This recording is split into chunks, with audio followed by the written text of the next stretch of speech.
Price കർത്താവിന്റെ ദിവസമായി നാം വാഴ്ത്തപ്പെടുത്താം. ഈ നല്ല സമയത്ത് ഓർന്ന് ദൈവത്തെ സ്തുതിക്കുകയും വാഴ്ത്തുകയും ചെയ്യുന്നു. വിവിധ സ്ഥലങ്ങളിൽ ഇടങ്ങളുമായിരുന്ന ദൈവത്തിനെ കേൾക്കുന്ന എല്ലാ പ്രിയപ്പെട്ടവരും കർത്താവായ യേശു ക്രിസ്തുവിന്റെ വിലയേറിയ നാമത്തിൽ സ്നേഹവന്ദനം. അല്പസമയത്തെ ദൈവത്തിന്റെ ചിന്തയ്ക്കായി ഒരു ദൈവത്തിന്റെ ഭാഗം വായിക്കുന്നു. 85-ാം സങ്കീർത്തനം 6-ാമത്തെ വാക്യം. നിന്റെ ജനം നിന്നിൽ ആനന്ദിക്കേണ്ടതിന് നീ ഞങ്ങളെ വീണ്ടും ജീവിപ്പിക്കുകയില്ലയോ? വളരെ അനുഗ്രഹിക്കപ്പെട്ട ഒരു നല്ല പ്രാർത്ഥനയാണ് നാം കേട്ട വചനം. നമ്മെ ജീവിപ്പിക്കുന്ന ദൈവം പ്രൈസോ ഞങ്ങളെ ജീവിപ്പിക്കുകയില്ലയോ എന്നുള്ള ഹൃദയവാഞ്ചിയോടെ അല്ലേറിയ പ്രാർത്ഥിക്കുന്ന ഒരു അനുഭവമാണ് ഈ ദൈവത്തിന്റെ ഭാഗത്ത് കാണാൻ കഴിയുന്നത്. ചില പരിഭാഷകളിലൊക്കെ ഉണർവായിക്കുകയില്ലയോ എന്ന് രേഖപ്പെടുത്തിയിരിക്കുന്നത് നമുക്ക് തിരിച്ചറിയാൻ കഴിയും. ഈ സങ്കീർത്തനം കോരഹൂത്രന്മാർ എഴുതിയൊരു സങ്കീർത്തനമാണെന്ന് ഇതിന്റെ പ്രാരംഭ ഭാഗത്ത് വായിക്കാൻ കഴിയും. 1-ാം വാക്യം വായിക്കുമ്പോൾ അല്ലേലൂയ, യാക്കോബ് യഹോവേ നീ നിന്റെ ദേശത്തെ കടാക്ഷിച്ചിരിക്കുന്നു, യാക്കോബിന്റെ പ്രവാസികളെ തിരിച്ചു വരുത്തിയിരിക്കുന്നു. മടങ്ങി വന്ന പ്രവാസികളുടെ ഒരു പ്രാർത്ഥനയാണ്. ഈ പ്രവാസം ഏതാണെന്ന് വിശുദ്ധ വേദപുസ്തകത്തിൽ വ്യക്തമായിട്ട് രേഖപ്പെടുത്തിയിട്ടില്ല. ഇതിനെക്കുറിച്ച് പറയുന്നു, കോരപുത്രന്മാർ രചിച്ച ഈ സംഗീതത്തിന്റെ ചരിത്ര പശ്ചാത്തലം വ്യക്തമല്ല. ഇസ്രായേൽ പ്രവാസത്തിൽ നിന്ന് മടങ്ങി വന്ന കാര്യത്തെക്കുറിച്ച് ഇതിൽ പ്രതിപാദിക്കുന്നുവെങ്കിലും അത് ഏത് പ്രവാസ കാലഘട്ടമാണെന്ന് വ്യക്തമാക്കിയിട്ടില്ല. കോരപുത്രന്മാർ ബാബേൽ പ്രവാസത്തിന് നൂറ്റാണ്ടുകൾക്ക് മുമ്പ് ജീവിച്ചിരുന്നതായി ആയതുകൊണ്ട് ഇവിടെ സൂചിപ്പിക്കുന്നത് ബാബേൽ പ്രവാസമായിരിക്കാൻ സാധ്യതയില്ലെന്നാണ് വേദപഠനം നമുക്ക് മനസ്സിലാക്കാൻ കഴിയുന്നത്. അല്ലേലില്ല, ഒരുപക്ഷെ ഇസ്രായേലിന്റെ മുഖ്യ ശത്രുക്കളായിരുന്ന ഫിലിസ്തീന്റെ കീഴില് അവർ ന്യായാധിപന്മാരുടെ കാലത്ത് അടിമകളായി കഴിഞ്ഞ ശേഷം ഭാവിയിൽ ഉണ്ടാകാൻ പോകുന്ന ഒരു ശുഭകാലത്തെക്കുറിച്ച് പ്രവചനാത്മാവിൽ അല്ലേലിയ പാടിയ ഒരു സങ്കീർത്തനമാണ് എന്നും ഇതിനെക്കുറിച്ച് രേഖപ്പെടുത്തുന്നു. അല്ലേലിയ, മശിഹാ സങ്കീർത്തനം അല്ലെങ്കിലും ക്രിസ്തുവിനെ കുറിച്ച് അനേക കാര്യങ്ങൾ ഇതിൽ രേഖപ്പെടുത്തിയിട്ടുണ്ട്. അങ്ങനെ ഹൃദയവാഞ്ചിയോടെ ഒരു മടങ്ങിവരവിന് വേണ്ടി ആഗ്രഹിച്ച് പ്രാർത്ഥിക്കുന്ന ഒരു പ്രാർത്ഥനയുടെ ശബ്ദം നമ്മുടെ ഹൃദയത്തിന്റെ അകത്ത് ഈ വചനം എത്തുമ്പോൾ അല്ലേലൂയ നമ്മുടെ ഉള്ളിലും ഇതുപോലൊരു വാഞ്ച ഉണ്ടാകും. ഹൃദയവാഞ്ച, നീ ഞങ്ങളെ വീണ്ടും ജീവിപ്പിക്കുകയില്ലയോ എന്നുള്ളതാണ്. അല്ലേലൂയ. അപ്പൊ പ്രാർത്ഥനയ്ക്ക് ശേഷം ദൈവം എന്ത് അരുളി ചെയ്താലും കേൾക്കാൻ സംഗീതക്കാരെ കാത്തിരിക്കുക. അല്ലേലൂയ. നാം അതുപോലെ തന്നെ ചിലരൊക്കെ അങ്ങ് പ്രാർത്ഥിച്ചിട്ട് ഓടി എഴുന്നേറ്റാൻ പോവുകയാണ്. കുടുംബ പ്രാർത്ഥനയൊക്കെ നടത്തുമ്പോൾ ഞാൻ പലപ്പോഴും ശ്രദ്ധിച്ചിട്ടുണ്ട്, ചില ഈ സമായോഗത്തിനൊക്കെ വന്നു കഴിഞ്ഞാൽ സമായോഗം തീരുന്നിടം വരെ ഇരിക്കത്തില്ല, ഇടയ്ക്കങ്ങ് ഇറങ്ങിപ്പോകും. ആശ്രമം പറയാൻ കേൾക്കത്തില്ല. പ്രാർത്ഥിച്ച് തീരുന്ന മുമ്പ് ഈ ഇറങ്ങി ഒരൊറ്റ പോകാം, ഫോണെടുത്ത് മറ്റാവശ്യങ്ങൾക്ക് കേട്ട് പോവുക. എന്നാൽ ഇവിടെ സങ്കീർത്തനക്കാരൻ പ്രാർത്ഥനയ്ക്ക് ശേഷം കാത്തിരിക്കുക, ദൈവം എന്താണ് സംസാരിക്കാനുള്ളതെന്ന് കാത്തിരിക്കുക. ഇന്ന് പ്രാർത്ഥിക്കുന്ന ജനത്തിൽ 99% ഇല്ലാത്ത സ്വഭാവമാണ് ഇവിടെ പറയുന്നത്. അല്ലെങ്കിൽ കാത്തിരിക്കുക എന്നുള്ളത്. ഇപ്പൊ 10-ാം വാക്യത്തിൽ ക്രൂശ് മരണത്തിൽ ക്രിസ്തു നമ്മെ സമാധാനത്തിലേക്ക് കൊണ്ടുവരുന്ന കാര്യം ഓർമ്മിപ്പിക്കുന്നത്. അല്ലെങ്കിൽ അങ്ങനെ സങ്കീർത്തനത്തിനകത്ത് ക്രിസ്തുവിനെ കുറിച്ചും വലിയ കാര്യങ്ങൾ പറയുന്നു. എന്നെ കേൾക്കുന്നവർ സ്നേഹിത, പാപത്തിന്റെ ആഴത്തിൽ വീണ് ഈ ലോകത്തിന്റെ ശാപത്തിൽ വീണ് ബന്ധനങ്ങളിൽ രോഗത്തിന്റെ കെട്ടുകൾക്കകത്ത് ദേശത്തിന്റെ പോര് അങ്ങനെ വിവിധ ജീവിത സാഹചര്യങ്ങളിൽ നിങ്ങൾ ഒറ്റപ്പെടുമ്പോൾ ഇസ്രായേൽ ജനം പല പ്രവാസം അനുഭവിച്ചിട്ടുണ്ട്. മിസ്രൈമിലെ ഒരു പ്രവാസികളായിരുന്നു, അടിമത്തത്തിൽ. ബാബേൽ പ്രവാസം, ഇസ്രായേൽ ഫിലിസ്തീന്റെ കീഴിൽ ന്യായാധിപന്മാരുടെ അടിമകളായി പ്രവാസത്തിൽ. അങ്ങനെ വിവിധ പ്രവാസത്തിൽ ഇസ്രായേൽ കടന്നു പോയതുപോലെ തന്നെ നമ്മളും പലപ്പോഴും വിവിധ കാരണങ്ങൾ കൊണ്ട് പ്രവാസ ജീവിതം അനുഭവിക്കുന്നത് പോലെ ലേലിയ നാമും ചെന്ന് ചേരാൻ സാധ്യതയുണ്ട്. സാധ്യതയല്ല, ചെന്ന് ചേരും. ലേലിയ ഇങ്ങനെയുള്ള കാലഘട്ടങ്ങളിൽ നമുക്കതിൽ മോചനം എന്ന് പറയുന്നത് പ്രാർത്ഥനയിലൂടെ വിടുതല പ്രാപിക്കുക എന്നുള്ളതാണ്. നാം ദൈവസന്നിധി പ്രാർത്ഥിച്ചിട്ട് ഓടി എഴുന്നേറ്റ് പോയ പോലെ ദൈവസന്നിധി പ്രാർത്ഥനയ്ക്ക് ശേഷം കാത്തിരിക്കണം. ദൈവത്തിന് എന്താണ് സംസാരിക്കാനുള്ളത്? എന്താണ് ദൈവത്തിനോട് പറയുവാനുള്ളതെന്ന് ആ ദൈവശബ്ദം കേൾക്കുന്നവനും അത് കേൾക്കാനിരിക്കുന്നവനും അതിനുവേണ്ടി കാത്തിരിക്കുന്നവരും ആ ഹൃദയവാഞ്ചയുള്ളവർക്കും മാത്രമേ ദൈവശബ്ദം കേൾക്കാൻ കഴിയത്തുള്ളൂ. അല്ലാത്തവരൊക്കെ ഈ പ്രഹസനമാണ്. ഹല്ലേലൂയ, സ്തോത്രം. അപ്പം ദൈവത്തിന് കാത്തിരുന്ന് പ്രാർത്ഥിക്കണം, രക്തം ചെയ്യണം. അപ്പം ജലീയ മരണത്തിൽ നിന്നും ജീവനോടെ ഉയർപ്പിച്ചാൽ അതൊരു അത്ഭുതമാണെന്നാണ് പറയുന്നത്. മനുഷ്യന്റെ ജലീയമായ ജീവിതത്തിൽ നിന്നും അവനെ ജീവനോടെ ഉയർപ്പിച്ചാൽ അതൊരു അത്ഭുതമാണെന്ന് പറയും. ആത്മീയ മരണത്തിൽ നിന്നും കർത്താവ് നമ്മെ ഉയർപ്പിച്ചാൽ അതിന് ഉണർവ് എന്ന് നമ്മൾ പറയും. നമ്മൾ ആത്മീയമായി പാപത്തിൽ മരിച്ചു കിടക്കുമ്പോൾ അതിൽ ദൈവം നമ്മെ ഉയർപ്പിക്കുമ്പോൾ ജീവനോടെ പുറത്തു കൊണ്ടുവരുമെന്ന് നമ്മൾ പറയും. അതൊരു ഉണർവാണ്. ഇപ്പൊ സങ്കീർത്തനക്കാരൻ ആത്മാവിൽ രേഖപ്പെടുത്തുന്ന ഈ ജീവരക്ഷയെക്കുറിച്ച്, അല്ലെങ്കിൽ ആ ജീവനെ കുറിച്ച് പ്രതീക്ഷിച്ചുകൊണ്ട് സങ്കീർത്തനക്കാരൻ ചോദിക്കുക, നീ ഞങ്ങളെ വീണ്ടും ജീവിപ്പിക്കുകയില്ലയോ? പ്രൈസലോ. അന്ധകാരത്തിന്റെ നടുവിൽ, പാരമ്പര്യത്തിന്റെ നടുവിൽ, പൈശാചിക കെട്ടുകളുടെ നടുവിൽ ഞാൻ സാധാരണ ഉപയോഗിക്കുന്ന ആഭിചാര, മന്ത്രവാദ, ദുർമന്ത്രവാദ സേവകൾക്ക് നീ അധീനമായി നിനക്ക് ഉയരുവാൻ കഴിയാതെ, തല ഉയർത്തുവാൻ കഴിയാതെ നിന്റെ കുടുംബത്തെ ഞെരുക്കിക്കൊണ്ടിരിക്കുന്ന പൈശാചിക ബന്ധനങ്ങളുടെ നടുവിൽ ഹല്ലേലൂയ തകർന്ന് തരിപ്പണമായി കിടക്കുന്ന ജീവിതങ്ങളോട് ഇന്ന് പകൽ പരിശുദ്ധാത്മാവ് പറയുന്നത്, നീ ദൈവത്തിൽ പ്രാർത്ഥിച്ച് നിലവിളിക്കുക, കർത്താവേ നീ ഞങ്ങളെ വീണ്ടും ജീവിപ്പിക്കുകയില്ലയോ? നീ നിലവിളിക്കാൻ തയ്യാറായാൽ കർത്താവിന്റെ മിഷനുകൾക്ക് പരിഹാരം തരാൻ ശക്തനാണ്. അതുകൊണ്ടാണ് ഫിലിപ്പിയ കാരാഗ്രഹത്തിൽ കടന്നുകൊണ്ട് പൗലോസ് പറഞ്ഞത്, എന്നെ ശക്തനാക്കുന്നവൻ മുഖാന്തരം സകലത്തിനും മതിയാകും. ഹല്ലേലൂയ. ഫിലിപ്പിയ ലേഖനം 4:13. കാരണം കാരാഗ്രഹത്തിനകത്ത് ചങ്ങലകൾ ബന്ധിക്കപ്പെട്ട് കിടക്കുമ്പോൾ ആമീൻ പൗലോസിന്റെ ഹൃദയത്തിന്റെ വാഞ്ച എന്ന് പറയുന്നത്, നീ ഞങ്ങളെ വീണ്ടും ജീവിപ്പിക്കുകയോ എന്നുള്ള തിരുവചനത്തെ ആധാരമാക്കി ഒരുപക്ഷെ പൗലോസ് പ്രാർത്ഥിച്ചു കാണും, കർത്താവ് ഈ കാരാഗ്രഹത്തിൽ ഈ ചങ്ങലയുടെ ബന്ധനത്തിൽ നിന്നെ വിടിവിക്കുകയില്ലയോ? അതെ, അങ്ങനെയുള്ള കെട്ടിന്റെ നിലയിൽ അകപ്പെട്ട് കിടക്കുന്ന സോദാവേ, മാതാവേ, എന്നെ കേൾക്കുന്ന പ്രിയരെ, നീ മാനസാന്തരപ്പെട്ട് മടങ്ങി വന്ന ദൈവത്തിൽ കാത്തിരുന്ന് നിലവിളിച്ച് പ്രാർത്ഥിക്കാൻ നീ തയ്യാറായാൽ ഹല്ലേലൂയ നീ കടന്നു പോകുന്ന പ്രതികൂല സാഹചര്യങ്ങളിൽ നിന്ന് ദൈവം നിന്നെ പുറത്തു കൊണ്ടുവരും. നിനക്കൊരു പുതിയ ജീവിതം ദൈവം തരും. രക്തം ചെയ്യും. കുടുംബം തകർന്ന് തരിപ്പണമായി ഛിന്ന ഭിന്നമായി കിടക്കുകയാണെങ്കിൽ ഹല്ലേലൂയ പ്രതീക്ഷകളെല്ലാം നഷ്ടപ്പെട്ട് ഇനിയും അമ്മയും ജീവിതം മുമ്പോട്ട് കൊണ്ടുപോകാൻ കഴിയില്ല.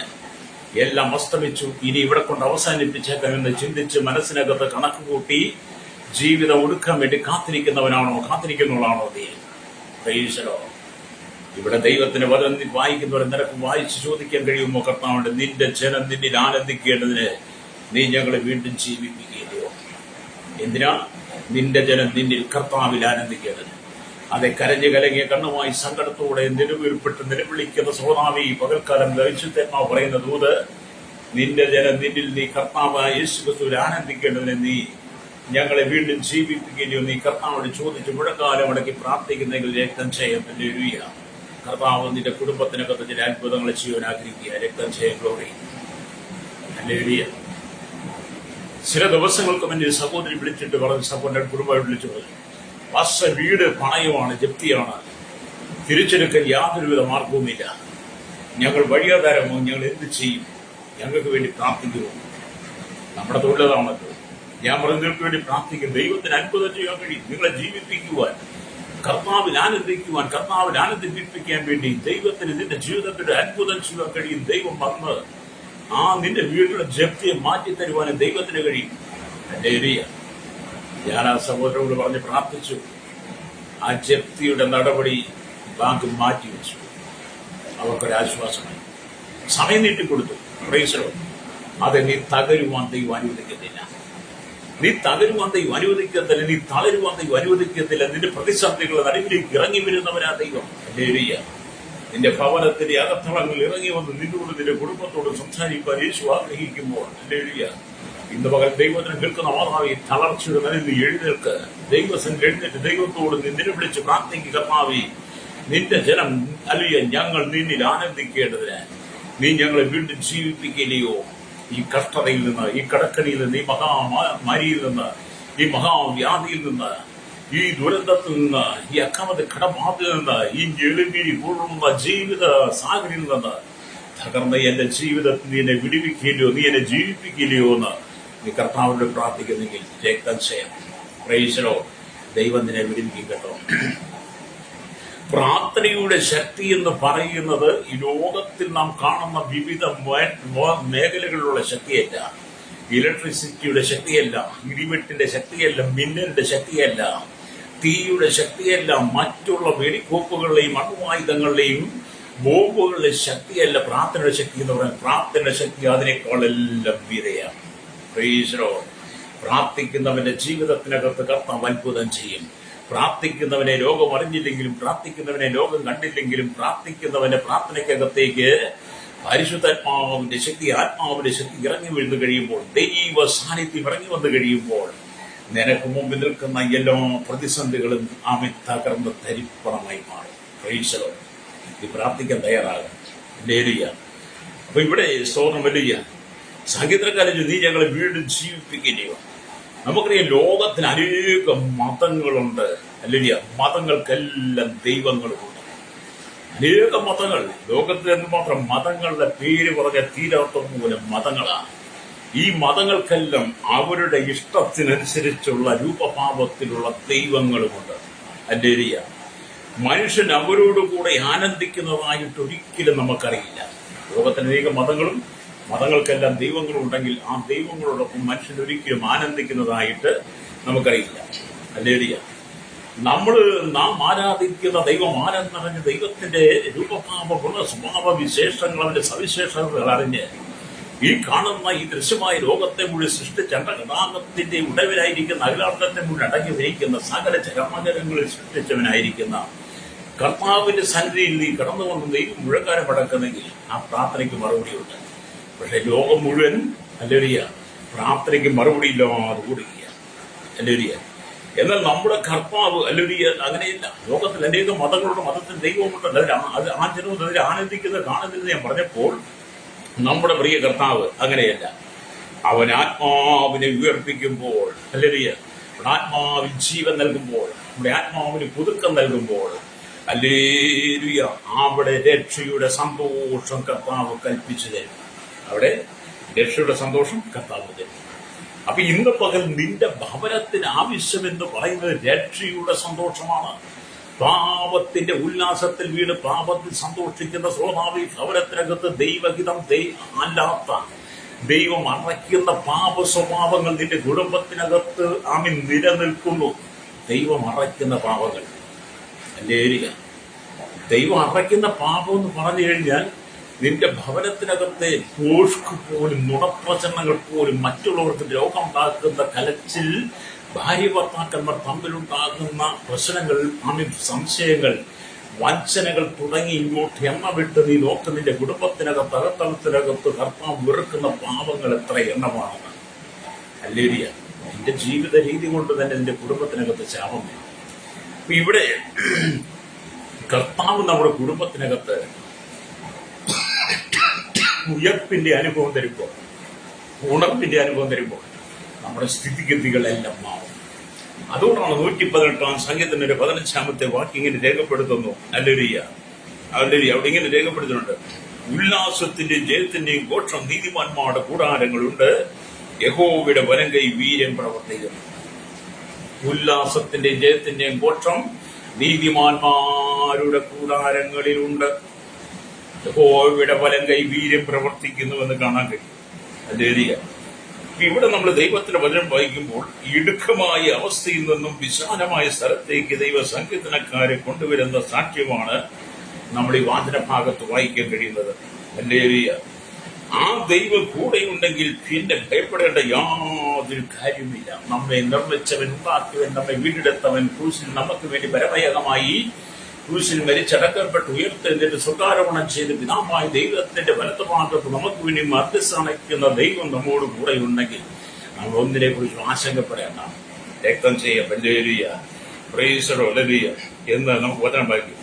ഇവിടെ നമ്മൾ ദൈവത്തിന്റെ വചനം വായിക്കുമ്പോൾ ദൈവം നമുക്ക് അനുകൂലമെങ്കിൽ പ്രതികൂലമാരെന്നാണ്. ദൈവം നമുക്ക് അനുകൂലമെങ്കിൽ പ്രതികൂലമാണ്. ഹല്ലേലൂയ. അതുകൊണ്ട് എന്നെ കേൾക്കുന്ന സ്നേഹിത, ഇവിടെ വചനം പറയുന്നത് യഹോവയുടെ വലങ്കൈ വീര്യം പ്രവർത്തിക്കുന്നുവെന്ന് ഈ 118 സംഗീതം 15-16 വാക്യങ്ങളിൽ 3 പ്രാവശ്യത്തോളം ആവർത്തിച്ച് പറയുന്നു. ഹല്ലേലൂയ.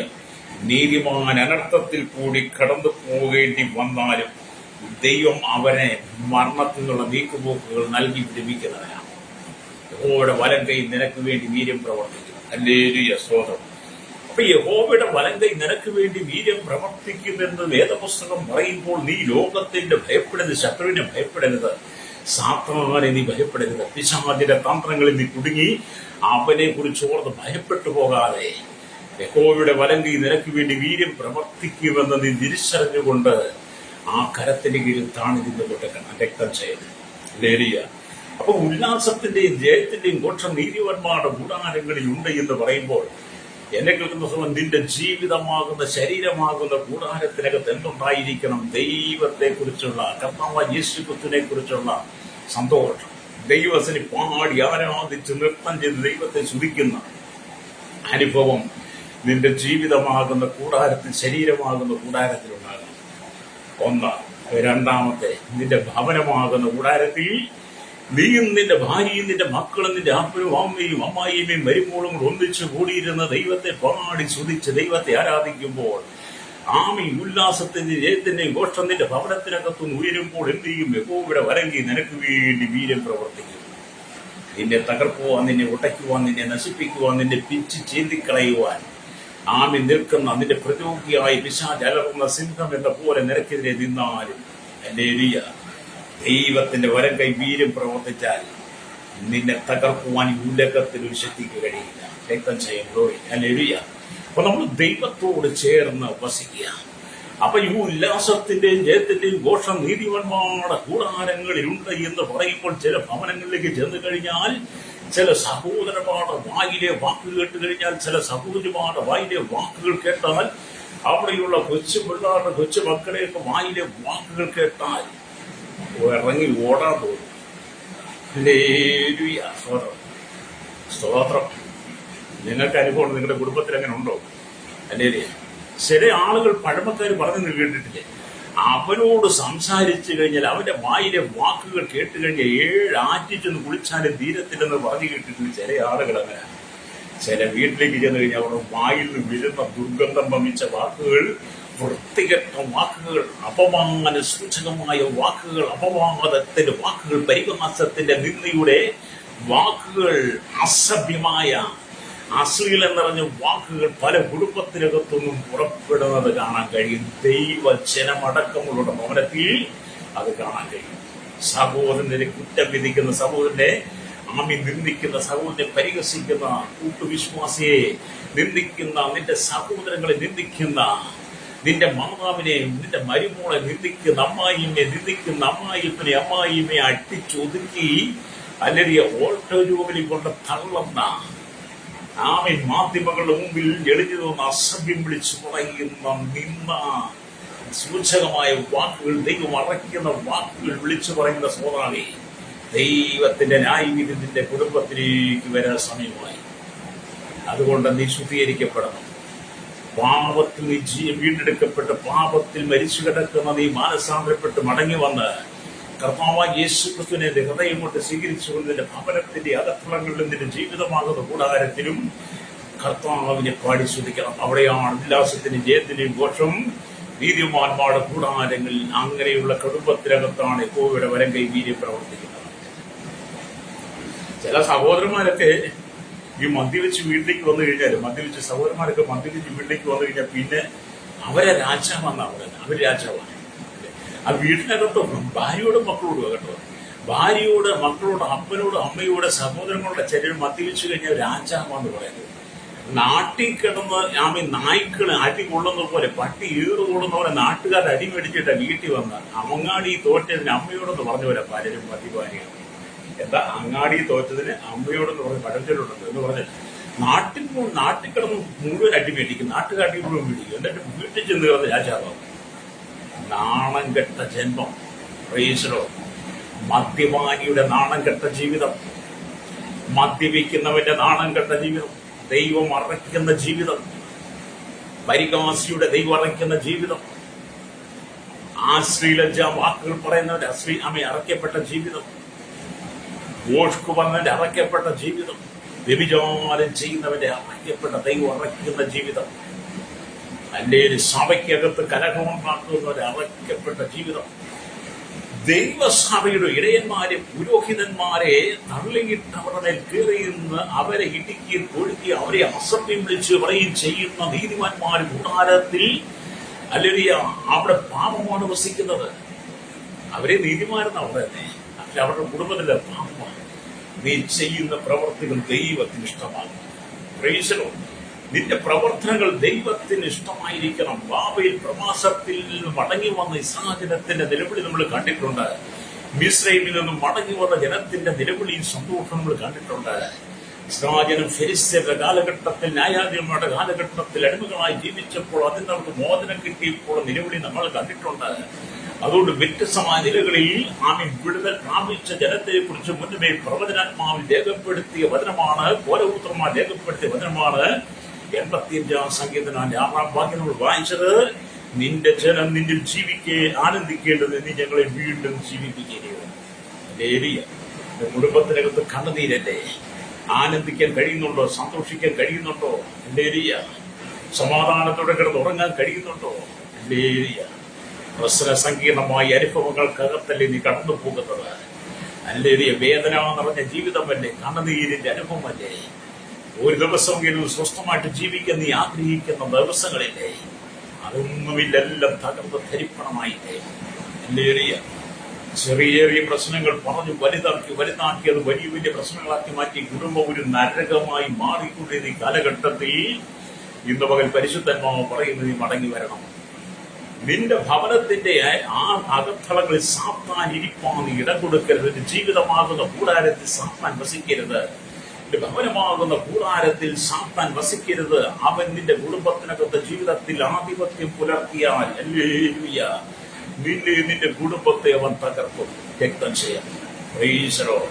വീണ്ടെടുപ്പിന്റെ അനുഭവമുള്ള ദൈവമക്കളെ ഇന്ന് പകൽ ദൈവത്തിന്റെ ആത്മാവ് പറയുന്നത്, ലോകത്തിന്റെ ഏത് ഭാഗത്തിരുന്ന് നിലവിളിച്ചാൽ നിന്റെ പ്രാർത്ഥന കേൾക്കുന്നൊരു ദൈവമുണ്ട്. നീ ആയിരിക്കുന്ന അടിമത്തത്തിനെ വിടുവിച്ച് നിന്നെ വീണ്ടും കർത്താവിൽ ആനന്ദിക്കൊണ്ടൊക്കെ നിനക്ക് വീണ്ടും ജീവിതം തരുന്ന, ജീവൻ നൽകുന്ന ഒരു ദൈവമുണ്ട്. അല്ലേലിയ. പാപത്തിന്റെ ചങ്ങലകൾ പൊട്ടിച്ചു കളഞ്ഞിട്ട്, പാപത്തിന്റെ ആധിപത്യം പൊട്ടിച്ചു കളഞ്ഞിട്ട് മടങ്ങി വന്ന് വിശുദ്ധ ജീവിതം നയിക്കാൻ പരിശുദ്ധാത്മാവ് ഈ പ്രഭാതത്തിലോർമ്മിക്കുക. ഈ ഭൂമിയിൽ ഒരു മനുഷ്യൻ പോലും നഷ്ടപ്പെട്ടു പോകാൻ ദൈവം ആഗ്രഹിക്കുന്നില്ല. രക്തം ചെയ്യും. ജാതി മത വർഗ വർണ്ണ വ്യത്യാസമില്ല. കുടിൽ തൊട്ട് പൊട്ടാരത വരെ പാർക്കുന്ന 7 ഭൂഖണ്ഡങ്ങളിലായി പാർക്കുന്ന 800 കോടിയിലധികം ജനങ്ങൾ, തലമുറകൾ എണ്ണത്തിൽപ്പെടാത്ത ദ്വീപുകളിലും ആദിവാസി ട്രൈബൽ മേഖലയിലും ഒക്കെ പാർക്കുന്നവരുണ്ട്. അങ്ങനെ ഒരു ജനം പോലും നഷ്ടപ്പെടുവാൻ ദൈവം അനുവദിക്കുന്നില്ല. രക്തചയം നിസാരം പറഞ്ഞാൽ വഴിയിൽ ആരോരുമില്ലാതെ കിടക്കുന്ന, വളരെ ഭയച്ചെഴുന്നേറ്റ് നടക്കുവാൻ കഴിയാതെ കിടക്കുന്ന ഒരു യാചകനെ പോലും ദൈവം തഴഞ്ഞു കളയില്ല. പ്രൈസലോ. വഴിയിൽ കിടക്കുന്ന ഒരു യാചകനെ പോലും ദൈവം തഴഞ്ഞു കളയില്ല. അവന്റെ നിലവിളി കേൾക്കുന്ന ഒരു ദൈവമുണ്ട്. അവന്റെ നിലവിളി ശ്രദ്ധിക്കുന്ന ഒരു ദൈവമുണ്ട്. അവനെ ദൈവത്തിൽ ആനന്ദിപ്പിക്കാൻ വേണ്ടി പുതുജീവൻ പകർന്നു കൊടുക്കുന്ന ഒരു ദൈവമുണ്ട്. നീ ദൈവത്തിൽ ആനന്ദിക്കണം കേട്ടോ. നിന്റെ ജനം നിന്നിൽ ആനന്ദിക്കേണ്ടത്. ഇന്നത്തെ കാലഘട്ടത്തിൽ നമുക്ക് ഒരുപാട് ഉത്സവങ്ങളും പെരുന്നാളുകളും ഒക്കെ ആയിട്ട് അനവധി വിശേഷ ദിവസങ്ങൾ വീട് വെക്കുന്നു, കുഞ്ഞുങ്ങൾ ജനിക്കുന്നു, വിവാഹം നടക്കുന്നു, വീടിന്റെ കയറിത്താമസം നടക്കുന്നു. അല്ലേലൂയ. അതുപോലെ മക്കൾ വരുന്നു പോകുന്നു. അങ്ങനെ വിവിധ വ്യത്യസ്തമായ നിലയിൽ കുടുംബത്തിനകത്ത് അനവധി കാര്യാദികളുണ്ട്. ഇതൊക്കെ വരുമ്പോഴത്തേനും എന്താ നമ്മുടെ ജനം ചെയ്യുന്നത്? അതൊക്കെ ചെയ്ത് തന്ന അതിന്റെ കാരണക്കാരനായി, മുഖാന്തരക്കാരനായി കർത്താവിൽ ആനന്ദിക്കുകയല്ല. അന്നേരത്തിന് എന്ത് ചെയ്യും? ഉള്ള കള്ളും വെള്ളവും എല്ലാം കൂടെ മേടിച്ചു വെച്ചിട്ട് പിന്നെ ജനം അതിൽ ആനന്ദിക്കുന്നത്. നിന്റെ ജനം നിന്നിൽ ആനന്ദിക്കുക. കള്ളിലല്ല ആനന്ദിക്കേണ്ടത് കേട്ടോ, പാപത്തിലല്ല ആനന്ദിക്കേണ്ടത്. അല്ലേരിയ. ചിലര് കുറ്റം പറഞ്ഞ് ആനന്ദിക്കുന്ന ഈ സഹോദരികളെയൊക്കെ കണ്ടിട്ടില്ലേ? രാവിലെ എങ്ങനെയെങ്കിലും വീട്ടിലെ പണിയൊക്കെ തീർത്തിട്ട് പിന്നെ പെട്ടെന്ന് അടുത്ത വീട്ടിലുള്ളതിനെ എല്ലാം കൂടെ വിളിച്ചു കൂട്ടി മുറ്റത്തൊരു വട്ടമേശ മേളം നടത്തും. മുറ്റത്തൊരു വട്ടമേശ, പിന്നെ കുറ്റം പറച്ചില്ല, നുണ പറച്ചില്ല. നിങ്ങൾ പറഞ്ഞു ഞങ്ങളെങ്ങനെ, ഞാൻ ഇങ്ങോട്ട് വരും കാണിച്ചു തരാം. അല്ലേരിയ. എത്ര അവരൊക്കെ ആനന്ദിക്കുന്നത് മറ്റുള്ളവരെ കുറിച്ച് അപവാദം പറഞ്ഞ് കുറ്റം പറഞ്ഞ് ആനന്ദിക്കുക. അല്ലേരിയ. സ്വന്തം ഭർത്താവിന്റെ കുറ്റം ചെന്ന് കുറവ് ചെന്ന് അടുത്ത വീട്ടിൽ പറയുക. അടുത്ത വീട്ടിലെ കുറവ് ഇവിടെ വന്ന് പറയുക, സഭയിൽ വിശ്വാസികളുടെ പാർശ്വക്കുറവ് എന്ന് പറയുക. നീ നിൽക്കുന്ന സമുദായത്തിന്റെ പുരോഹിതൻ നിൽക്കുന്ന സഭയിലെ വിശ്വാസ കൂട്ടത്തിന്റെ കുറവുകൾ നിന്റെ അമ്മായിയുടെ കുറ്റം ചെന്ന് പറയുക. അമ്മായിപ്പന്റെ കുറ്റം നീ അറിഞ്ഞോടി, നിങ്ങൾ അറിഞ്ഞോ? അയ്യോ, എന്ത് കാര്യമായിട്ടാണ് പറയുന്നത്. നിന്റെ ജനം നിന്നിൽ ആനന്ദിക്കേണ്ടത് എന്ന് പറയുമ്പോൾ നമ്മൾ കർത്താവിനെ ആനന്ദിക്കേണ്ടത്, സാത്താനിലെ ആനന്ദിക്കേണ്ടത്. മറ്റുള്ളവരെ എന്നെ വിളിച്ചുകൂട്ടി വട്ടപരിശ്രമം നടത്തി വീട്ടിലെ കുറ്റങ്ങളും കുറവും പറഞ്ഞ് അതിലല്ല ആനന്ദിക്കേണ്ടത്. അത് പാപമാണ്, ശാപമാണ്. അത് സാത്താനാണ് നിന്നിൽ ചെയ്യിപ്പിക്കുന്നത്, പിശാച്. നീ മടങ്ങി വരണം. നിന്റെ ജനം നിന്നിൽ ആനന്ദിക്കേണ്ടത്.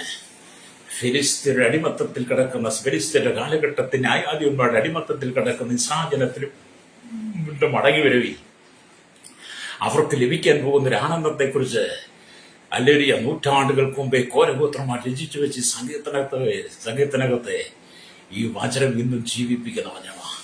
അല്ലേലിയ, നീ ലോകക്കിടക്കിയിലാണോ? അല്ലേലിയ, നിന്റെ ശരീരാത്മദേഹിയെ മുഴുവൻ തളർത്തിക്കളയുന്ന എല്ലാ നാട്യനരമ്പുകളും ജോയിന്റുകളെയും പേശികളെയും രക്തധമനികളെയും അല്ലേലിയ താമി തകർക്കുന്ന എല്ലാ സ്രോതങ്ങളെ തകർത്ത് കളയുന്ന രോഗത്തിന്റെ ബന്ധനങ്ങൾ, മഹാവ്യാധികൾ, അലർജി അടക്കമുള്ള ശരീരത്തെ വേദനിപ്പിക്കുന്ന രോഗങ്ങൾ, അല്ലെങ്കിൽ ക്യാൻസർ തുടങ്ങിയ മുതലായ വിവിധ രോഗങ്ങൾക്ക് നീ അധീനമായി ജീവിതം തകർന്നിരിക്കുകയാണോ? അല്ലേലിയ, ഇന്ന് പകൽ നീ കർത്താവിനോട് നിലവിളിച്ച് പ്രാർത്ഥിക്ക്. നിന്റെ ജനം നിന്നിൽ ആനന്ദിക്കുന്നു, നീ ഞങ്ങളെ വീണ്ടും ജീവിപ്പിക്കുകയോ എന്ന് വചനം പറഞ്ഞു. കർത്താവ്, ഈ രോഗത്തിൽ നിന്നെ വിടിവിക്കുകയില്ലേ? ഈ കഷ്ടത നിന്നെ വിടിവിക്കത്തില്ലേ? ഈ മഹാവ്യാധി നിന്നെ വിടിവിക്കത്തില്ലേ? ഞാൻ അനുഭവിക്കുന്ന വേദനകൾ നിന്നെ ആശ്വാസം തരത്തില്ലേ? കർത്താവ്, നിന്റെ ജനം നിന്നിൽ ആനന്ദിക്കേണ്ടതിന് നീ എന്നെ ജീവിപ്പിക്കണമെന്ന് ദൈവത്തോട് നിലവിളിക്കുന്നെങ്കിൽ ഏത് വ്യാധിയായിരുന്നാലും അല്ലേലിയ, കർത്താവ് നിന്നെ സൗഖ്യമാക്കും, രക്തം ചെയ്യും. 12 വർഷം രക്തസ്രാവം പിടിച്ച സ്ത്രീക്ക് ഒരിക്കലും ആനന്ദിക്കുവാനും സന്തോഷിക്കുവാനും കഴിയാവുന്ന ഹൃദയം മുഴുവൻ ദുഃഖങ്ങളും സങ്കടങ്ങളുമായി വേദനയോടെ അനേകരുടെ നിന്ദകൾക്കും അപമാനങ്ങൾക്കും പരിഹാസങ്ങൾക്കും വിധേയപ്പെട്ട് സമൂഹത്തിൽ കടന്നുവിടാൻ കഴിയാത്ത ആ കാലഘട്ടത്തിൽ രക്തസ്രാവം എന്ന് പറഞ്ഞ രോഗിയായിരുന്ന സ്ത്രീയെ അവൾ യേശുവിനെ കുറിച്ച് കേട്ടു. അവന്റെ വസ്ത്രത്തിന്റെ തൊങ്ങലെങ്കിലും തൊട്ടാൽ സൗഖ്യം വരുന്ന ഹൃദയത്തെ ചിന്തിച്ച് അവൾ ജനത്തിരക്കിലൂടെ കടന്നു യേശുവിന്റെ വസ്ത്രത്തിന്റെ തൊങ്ങൽ തൊട്ടപ്പോൾ എന്ത് ചെയ്തു? അവളുടെ രക്തസ്രാവം മാറി, ബാധ മാറി, അവൾ സ്വസ്ഥയായി. അപ്പൊ അവൾക്ക് പറയാൻ കഴിയും, നിന്റെ ജനം നിന്നിൽ ആനന്ദിക്കേണ്ടത് നീ ഞങ്ങളെ വീണ്ടും ജീവിപ്പിക്കുകയോ കർത്താവേ. അല്ലെ, കഴിഞ്ഞ 12 വർഷമായി ഞാൻ ഈ രോഗം ചുമക്കുക. കഴിഞ്ഞ 12 വർഷമായി ഞാൻ അനവധി ഡോക്ടർമാരെ കണ്ടു. കഴിഞ്ഞ 12 വർഷമായി എനിക്കുണ്ടായിരുന്ന വിറ്റ് ചെലവഴിച്ചു. പക്ഷെ എനിക്കൊന്നിലും സന്തോഷിക്കാൻ കഴിഞ്ഞില്ല. എന്നാൽ ഇന്ന് അങ്ങയുടെ വസ്ത്രത്തെ തൊട്ടപ്പോൾ നിന്നിൽ ആനന്ദിക്കുവാൻ, നിന്നിലൂടെ എനിക്ക് ജീവിക്കുവാൻ എനിക്കൊരു വിടുതൽ കിട്ടിയെന്ന് ആ സഹോദരി പറഞ്ഞു കാണാം കേട്ടോ. ഇതുപോലെ തന്നെ ബേദേസ്ത കുളക്കരയിൽ കിടക്കുന്ന മനുഷ്യനും 38 രോഗം, 38 അവനവിടെ കിടപ്പ് തുടങ്ങിയിട്ട് അവനൊരു സൗഖ്യമില്ല. കുളം കലങ്ങുമ്പോൾ ആദ്യം ചെന്ന് കുളത്തിലിറങ്ങുന്നവൻ സൗഖ്യം പ്രാപിക്കും. ഇവൻ ചെല്ലുമ്പോഴത്തേനും മറ്റുള്ളവർ സൗഖ്യം പ്രാപിച്ചു. ഇവൻ 38 കുളക്കരയിൽ കിടക്കുക. അവിടെയാണ് യേശു കടന്നു എന്നത്. അവനെ കാണുന്നു, അവനോടുള്ള സംഭാഷണം നമുക്ക് യോഹന്നാൻ 5 കാണാൻ കഴിയും. നിനക്ക് സൗഖ്യമാകാൻ മനസ്സുണ്ടോ? അല്ലേലിയ, അവന് മനസ്സുണ്ടെന്ന് നിറഞ്ഞ കർത്താവ് നിന്റെ കിടക്കെടുത്ത് നടക്കാൻ വന്നപ്പോൾ അവൻ സൗഖ്യമുള്ളവനായി മാറി. അവനും പറയാൻ കഴിയും, നിന്റെ ജനം നിന്നിൽ ആനന്ദിക്കേണ്ടതിന് നീ ഞങ്ങളെ വീണ്ടും ജീവിപ്പിക്കുക. അതെ, 38 രോഗക്കിടക്കിൽ കിടന്ന മനുഷ്യന് ഒരു പൊതുജീവിതം. നീ നരിയാണി ഉറപ്പിച്ച് എഴുന്നേൽക്കാൻ കഴിയാതെ കിടക്കയിലാണോ സഹോദര സഹോദരി? നീ ഇനി നടക്കുകയില്ല, നിനക്ക് നടക്കാൻ കഴിയില്ല, കാലുകുത്തി നിനക്ക് നടക്കാൻ കഴിയില്ലെന്ന് ലോകം വിധി എഴുതിയിട്ട് ഡോക്ടർമാർ പറഞ്ഞിട്ടുണ്ടെങ്കിൽ ഇന്ന് പകൽ നീ ദൈവത്തോട് പറ, യേശുവോട് പറ, കർത്താവേ, അവിടുത്തെ അടിപ്പണരാമുള്ള സൗഖ്യം, ഭൂമിയിൽ മുടന്തനെ സൗഖ്യമാക്കുന്നവൻ, ലേലിയ കാലുകൾക്ക് ബലം നൽകുന്നവൻ, കാലുകൾ ഇറച്ചിന് വിടിവിക്കുന്നവൻ, കർത്താവ് എനിക്കൊരു സൗഖ്യം തരണമെന്ന് നീ യേശുവിനോട് പ്രാർത്ഥിക്കുന്നെങ്കിൽ നിന്റെ ജീവിതത്തിനകത്ത് കർത്താവ് അത്ഭുതം ചെയ്യും. അല്ലേ? അപ്പൊ ഇവിടെ നമുക്കറിയാം,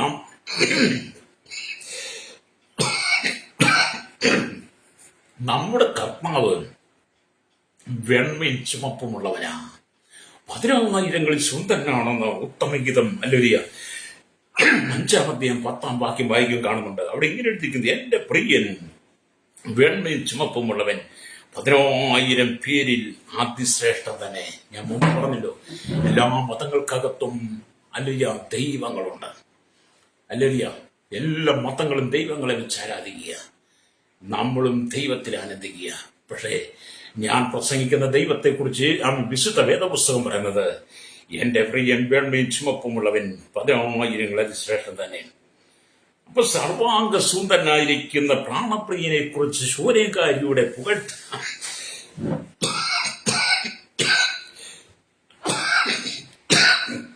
പുകഴ്ത്തലാണ് ഇവിടെ കാണാൻ കഴിയുന്നത്.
യേശുവിനെ കുറിച്ച് അറിയണമെങ്കിൽ ഒരു ആത്മീയന് മാത്രമേ അറിയുള്ളൂ.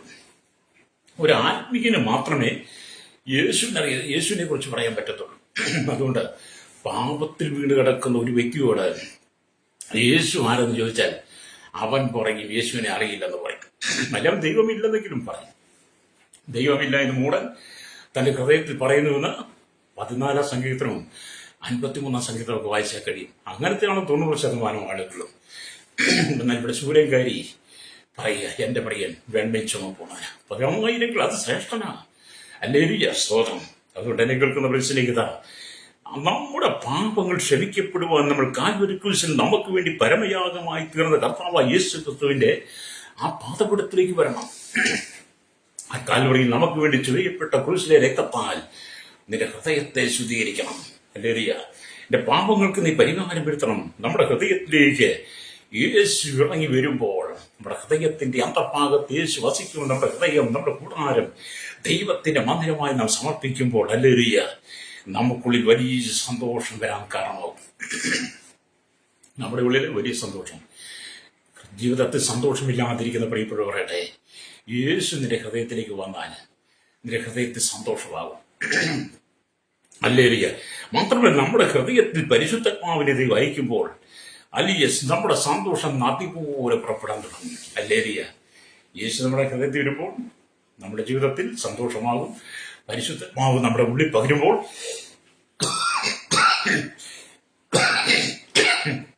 ഒരു നദി പുറപ്പെടുന്നത് പോലെ ആനന്ദ നദി നമ്മൾ ഒഴുകാൻ തുടങ്ങും. Praise the Lord. നമ്മൾ ദൈവമായിട്ട് ഒരു ഏറ്റവും അടുത്ത ബന്ധം പുതുക്കണം. ലോകത്തോടല്ല ബന്ധം പുതുക്കേണ്ടത്, ദൈവത്തോട് അടുത്ത ബന്ധം പുതുക്കണം. Praise the Lord. ജീവിതം എന്നൊക്കെ പറയുന്നത് നമ്മുടെ അരുമനാഥന് വേണ്ടി, നമ്മുടെ കർത്താവിന് വേണ്ടി ആയിരിക്കണം. ഈ ലോകത്തിൽ വെറും ചപ്പും ചവറുമായിട്ട് ജീവിക്കരുത്. ഈ ലോകത്തിൽ നമ്മൾ പാപത്തിൽ ജീവിക്കരുത്. ഈ ലോകത്തിൽ പാപത്തിൽ വീണ് കിടക്കുന്ന ചണ്ടിക്കൂമ്പാരങ്ങളെ പോലെ ആകരുത്. ഹല്ലേലൂയ. നമ്മൾ കർത്താവിനോട് കൂടി ആനന്ദിക്കണം. നിന്റെ ജനം നിന്റെ ആനന്ദിക്കേണ്ടതിന്, അതെ, നിന്റെ കുടുംബത്തിൽ യേശു ക്രിസ്തുവിന്റെ ആമീൻ യേശു ക്രിസ്തുവിനെ കുറിച്ച് പറഞ്ഞ് ആനന്ദിക്കണം.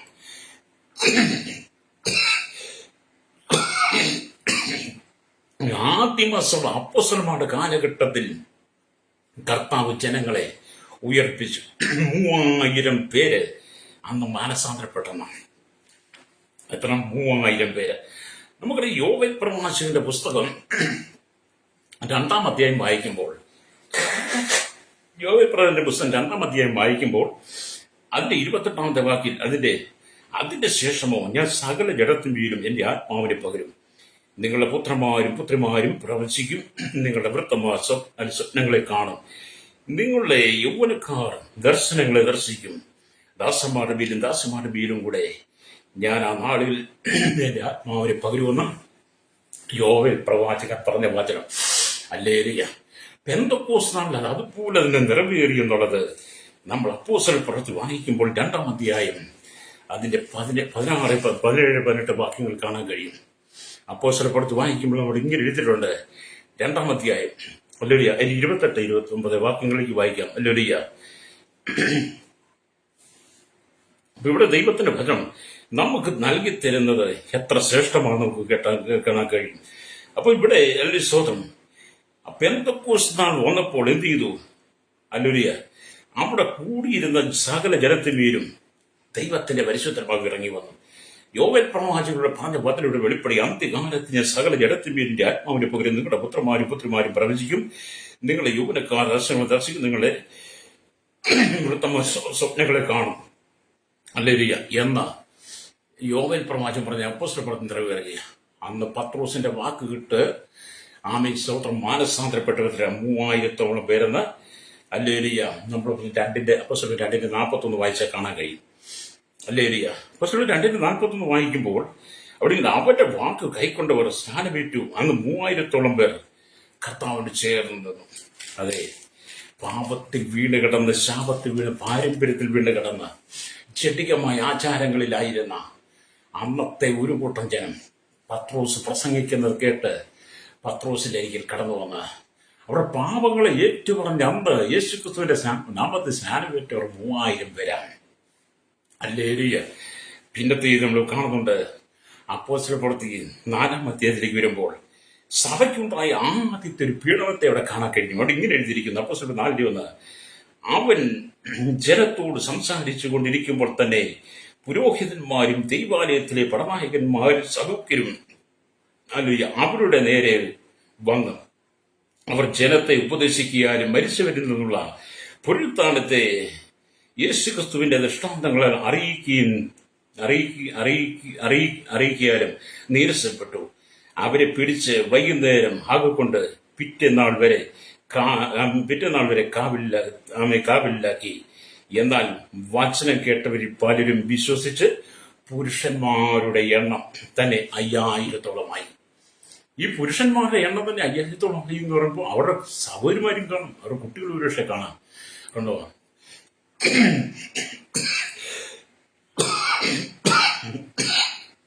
സഭയ്ക്ക് ആദ്യം ഉണ്ടായ പീഡനത്തിനകത്ത് ഒരു ഉടനവിന്റെ ദൈവമായിരിക്കും 5000 പുരുഷന്മാർ. അങ്ങനെ ദിനം പ്രതി രക്ഷിക്കപ്പെടുന്നവരെ സഭയോട് ചേർത്തുകൊണ്ടിരുന്നുവെന്നാണ് ദൈവത്തിന് വചനം വായിക്കുന്നുണ്ട്. എന്നെ കേൾക്കുന്ന പ്രിയരെതിരെ നിങ്ങൾ ദൈവത്തിന് വചനത്തിലേക്ക് വരണം. നിങ്ങൾ ദൈവത്തിലേക്ക് വരണം. പാപത്തിന്റെ പ്രവർത്തികളെ ഉരിഞ്ഞു കളഞ്ഞ്, ഈ ലോകത്തിന്റെ ജീവിതത്തെ മാറ്റിക്കളഞ്ഞ്, ഇവിടുത്തെ സുഖലോലമായ എല്ലാത്തിനും നീക്കിക്കളഞ്ഞിട്ട് യേശുക്രിസ്തുവിലൂടെ നീ സമാധാനം പ്രാപിക്കണം. ഹല്ലേലൂയ. അന്ത്യകാലത്തിന്റെ സകല അടയാളങ്ങളും ലക്ഷണങ്ങളും ഇന്ന് സംഭവിച്ചുകൊണ്ടിരിക്കുന്നു. അന്ത്യകാലത്തിന്റെ സകല ലക്ഷണങ്ങളും, അന്ത്യകാല സംഭവങ്ങൾ, അല്ലെങ്കിൽ ദുർദിവസങ്ങൾ, അന്ത്യകാലത്ത് ദുർഘടങ്ങൾ കടന്നുവരും. ക്ഷാമങ്ങൾ, ഭൂകമ്പങ്ങൾ, യുദ്ധങ്ങൾ, യുദ്ധശ്രുതികൾ, സുനാമികൾ, ഇന്നത്തെ അണുവായുധങ്ങൾ, ബോംബുകൾ രാജ്യങ്ങൾക്ക് കലഹിക്കുന്നതാ. അതിന് വേണ്ട എല്ലാം സംഭവിച്ചുകൊണ്ടിരിക്കുക. എല്ലാം കാണുമ്പോൾ കർത്താവായ യേശുക്രിസ്തുവിന്റെ മധ്യാകാശ വരവേറ്റവും ആസന്നമായി തിരിച്ചറിവുണ്ട്. ഹല്ലേലൂയ. എന്നെ കേൾക്കുന്ന മാതാവേ, പിതാവേ, എന്റെ പാപങ്ങളെ ഏറ്റുപറഞ്ഞ് നീ മടങ്ങി വന്ന് പാപത്തിന് അടിമപ്പെട്ട് ജീവിക്കാതെ മടങ്ങി വന്ന് കർത്താവിൽ നീ ആനന്ദിക്കണം. പ്രൈസലോ. എന്റെ ജീവിതം കർത്താവിന് വേണ്ടി കൊടുക്കണം കേട്ടോ. ഹല്ലേലൂയ. അപ്പൊ ഇവിടെ നാം ദൈവത്തോട് ചേർന്നിരിക്കണം. ഈ നാളുകളിൽ നിനക്ക് ദൈവത്തെ അറിയുവാൻ വേണ്ടി ദൈവം തന്നിരിക്കുന്ന അവസരമാണ്. ഈ നാളുകൾ നീ ദൈവത്തെ അറിയാൻ വേണ്ടിയിട്ട് ദൈവം നിനക്ക് തന്നിരിക്കുന്ന അവസരങ്ങളാണ്. അപ്പൊ ദൈവം നിനക്ക് തന്നിരിക്കുന്ന അവസരങ്ങളെ നീ വ്യർത്ഥമാക്കി കളയരുത്. ഹല്ലേലൂയ. യെശയ്യാ പ്രവാചകന്റെ പുസ്തകം പറയുമ്പോൾ നീ കർത്താവിന് ആനന്ദിക്കും. നീ ദൈവത്തിനെ ഏൽപ്പിച്ചു കൊടുക്കുമ്പോൾ മരുഭൂമി വരണ്ട നിലവും ആനന്ദിക്കും. നിർജ്ജന പ്രദേശം ഉല്ലസിച്ച് പനനീർപുഷ്പം പോലെ പൂക്കും. ആമേൻ. അത് മനോഹരമായി പൂത്ത് ഉല്ലാസത്തോടും ഘോഷത്തോടും കൂടി ഉല്ലസിക്കും. ലെബാനോന്റെ മഹത്വവും കർമ്മേലിന്റെ ശാരോന്റെയും ശോഭയും അതിന് കൊടുക്കപ്പെടും. അവർ യഹോവയുടെ മഹത്വവും നമ്മുടെ ദൈവത്തിന്റെ തേജസ്സും കാണും. അതെ, മടങ്ങി വരുന്നവരുടെ ജീവിതത്തെ ദൈവം അനുഗ്രഹിക്കുന്ന അനുഭവത്തെക്കുറിച്ച് വിശുദ്ധ വേദപുസ്തകം വെളിപ്പെടുത്തുമ്പോൾ കർത്താവിന്റെ കരങ്ങളിൽ ഏൽപ്പിക്കാം. വായിച്ച വചനത്തിലേക്ക് മടങ്ങി വരട്ടെ. 85 സംഗീതം 6 വാക്യമാണല്ലോ. നിന്റെ ജനം നിന്നിൽ ആനന്ദിക്കേണ്ടതിന് നീ ഞങ്ങളെ വീണ്ടും ജീവിപ്പിക്കുകയോ. ഹല്ലേലൂയ. അതേ സ്നേഹിത, പാപത്തിന്റെ വഴികളിട്ട് മടങ്ങി വന്ന്, ദൈവം അറയ്ക്കുന്ന പാപങ്ങൾ വിട്ട് മടങ്ങി വന്ന് മാനസാന്തരപ്പെട്ട് നീ നിന്റെ കുടുംബത്തിനും ദൈവിക സമാധാനത്തോടെ ഉല്ലാസത്തിന്റെ ജയത്തിന്റെ ഘോഷ നീതിമന്മാരുടെ കൂടാരങ്ങളുണ്ടെന്ന് പറഞ്ഞു നിന്റെ ജീവിതമാകുന്ന കൂടാരത്തിലും നിന്റെ ഭവനമാകുന്ന കൂടാരത്തിലും ദൈവ സാന്നിധ്യം വെളിപ്പെടട്ടെ. നിന്നെ അലട്ടുന്ന, നിന്നെ നയിക്കുന്ന, നിന്നെ അന്ധകാരത്തിൽ കൊണ്ടുപോകുന്ന സകല ബന്ധനങ്ങളിൽ നിന്നും ദൈവം നിന്നെ വിടിവിക്കാൻ ആഗ്രഹിക്കുക. എന്നെ കേൾക്കുന്ന സൗകര്യമാരെ നിന്റെ ജീവിതത്തിന്റെ പാപത്തെ നീ ഏറ്റുപറയണം. യേശുവിനോട് നീ അടുത്ത് ജീവിക്കണം. കർത്താവ് വരുവാൻ സമയം ഒരു നിത്യത നമുക്കുണ്ട്. നിങ്ങളുമായിട്ട് നഷ്ടപ്പെടുത്തി കളയരുത്. ഹല്ലേലൂയ. കണ്ണുകളടച്ചാട്ടം. പരിശുദ്ധയുടെ നല്ല ദൈവമേ, സ്വർഗ്ഗീയ പിതാവേ, അനുഗ്രഹിക്കപ്പെടുന്ന നല്ല സമയത്തിലാണ് ഈ വചനം കേട്ടുകൊണ്ട് കേരളത്തിൽ 800 കോടി ജനം തലമുറക്കായി പ്രാർത്ഥിക്കുന്നു. ശൈശവത്തിൽ ബാല്യത്തിൽ കൗമാരി യൗവനത്തിൽ വാർദ്ധക്യത്തിൽ അൻപുരത്തിലെ സമയാചാരം ഓർഫനേജ് തട്ടവറയിലായിരിക്കുന്ന ജാതിമത വർഗവർണ്ണ വ്യത്യാസങ്ങളിലോട്ട് കൊട്ടാരത്തിലൂടെ പറഞ്ഞ സകല രാഷ്ട്ര തലവന്മാരി എല്ലാ മത സാമൂഹിക തമാദ്യ വെട്ടിയിറങ്ങുന്ന സൈന്യം അടക്കം സകല ജനതയുടെ കരങ്ങളിൽ ഏൽപ്പിക്കുന്നു. ദാവി പാപത്തിനും ആദ്യത്തിനും മയക്കും ലഹരിക്ക് വടിപ്പെട്ട് ഈ ലോകത്തിന് ജനിക്ക് സുഖങ്ങൾ വീണ് കിടക്കുന്ന ആയിരങ്ങളെ കർത്താവ് വിടിപ്പിക്കണമേ. മനസ്സാന്തരം കൊടുക്കണമേ. കർത്താവ് തകർന്ന് ധരിപ്പണമായി കിടക്കുന്ന ജീവിതങ്ങൾ, കുടുംബം തകർന്ന്, കുടുംബജീവൻ തകർന്ന് രണ്ടറ്റം കൂട്ടിമുട്ടിക്കാൻ വേണ്ടി കഷ്ടപ്പെടുന്നവർ, ജീവിതത്തിൽ നിരാശ അനുഭവിക്കുന്നവർ, മരണത്തിലേക്ക് നീങ്ങാറോ രോഗികളായി കിടക്കുന്നവർ, പാപബന്ധനം വീട് കിടക്കുന്ന ദൈവത്തിനെ വിട്ടിപ്പിക്കണമേ. ഒരാശ്വാസം കൊടുക്കണം. എൻ്റെ കുടുംബ സമാധാനം ഉണ്ടാകട്ടെ. ദേശത്തും വിദേശത്തും കർത്താവിന്റെ പേരിൽ ദൈവത്തിന്റെ ദാസാസമാർ സുവിശേഷ മുഖാന്തരം തടവ് അനുഭവിക്കുന്നവരെ എല്ലാം ദൈവം വിടിപ്പിക്കണമേ. സകല മുഖത്ത് കൊടുക്കണം. യേശുവിന്റെ നാമത്തിൽ തന്നെ ആമേൻ.